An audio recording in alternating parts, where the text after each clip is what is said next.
हाँ तो बच्चों फाइनली वो दिन आ ही गया है जिसके लिए आप लोग भी मेहनत कर रहे थे और हम लोग भी मेहनत कर रहे थे। बहुत सारे बच्चे बहुत ज्यादा परेशान हैं कि सर कल से मेरा एग्जाम होने वाला है, वो डरे हुए हैं। तो बच्चों आपको डरना नहीं है, हाँ डर आएगा, ठीक है। एक एग्जाम छोटा हो या बड़ा हो उससे फर्क नहीं पड़ता है। आपके मन में इस तरह के सवाल आएंगे कि एग्जाम में किस तरह का क्वेश्चन आएगा, हम किस तरह से डील कर पाएंगे, पता नहीं। जो टॉपिक हमारा कमजोर है उसी टॉपिक से तो ज्यादा क्वेश्चन नहीं आ जाएंगे। तो इस तरह के सवाल लास्ट अंतिम क्षण में एग्जाम के लास्ट समय में आता है।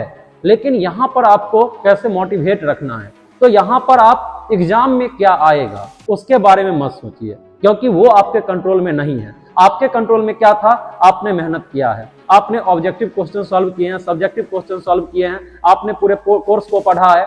तो आपको अपने पॉजिटिव साइड को देखना होगा, निगेटिव साइड देखना ही नहीं है। 100% कुछ भी नहीं होता है, 100% नेचर में एग्जिस्ट ही नहीं करता है। तो जितना है उसमें आप बेस्ट करने का प्रयास करेंगे। और आपका एग्जाम भी अब डबल क्वेश्चन का हो रहा है, हर एक क्वेश्चन के लिए एक अल्टरनेट मिल रहा है आपको। तो आपको परेशान होने की जरूरत नहीं है। लास्ट समय में आप अपने आप को मोटिवेट रखें, अपने आप के लिए पॉजिटिव सोचें कि हमारा तैयारी बहुत अच्छा है, हमने जो पढ़ा है उसी से क्वेश्चन आएगा। ये सब एक पॉजिटिव एनर्जी देगा आपके अंदर, ठीक है। और स्ट्रेस से कुछ नहीं होता, आप बिंदास खाइए, मस्ती कर लीजिए, ठीक है।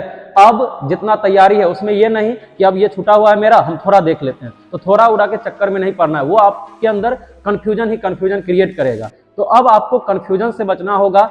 आपका जो तैयारी है वो बेहतरीन है, ये मान करके आपको एग्जाम हॉल में जाना है, अच्छे से लिखना है। और देखिए कभी भी होता है ना, कोई भी एग्जाम हो या कोई भी फील्ड हो, वहां पे आपका धैर्य बहुत बड़ा हथियार होता है। आप इसको नहीं खोइएगा, धैर्य को नहीं खोना, ये आपका सबसे बड़ा हथियार है।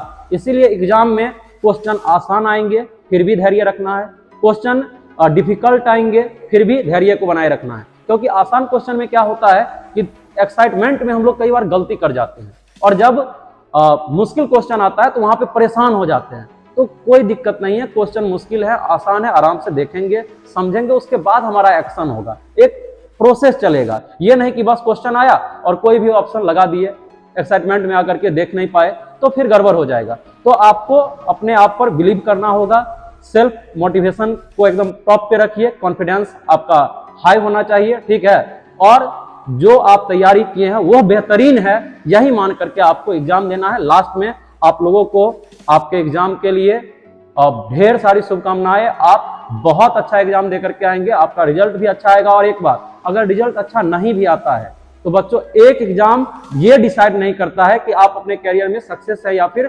फेलियर की तरफ जा रहे हैं। अभी आपको अब लगातार एग्जाम देने ही हैं। अभी आप मान लीजिए बोर्ड एग्जाम दे रहे हैं, कल आप कोई भी एंट्रेंस का प्रिपरेशन करेंगे, चाहे वो नीट हो, जेई हो, कोई भी एग्जाम देंगे या फिर कोई अच्छा यूनिवर्सिटी में ही अपना एडमिशन लेंगे, तो अब तो एग्जाम का दौर शुरू हो रहा है। इसीलिए एग्जाम अब लगातार देना, और ये आपका अंत भी नहीं है। अंत बताता है कि आप सफल हुए हैं या असफल हुए हैं, ये आपका शुरुआत है। बस शुरुआत को अच्छे ढंग से देना है और एग्जाम को एग्जाम की तरह से देंगे। धन्यवाद।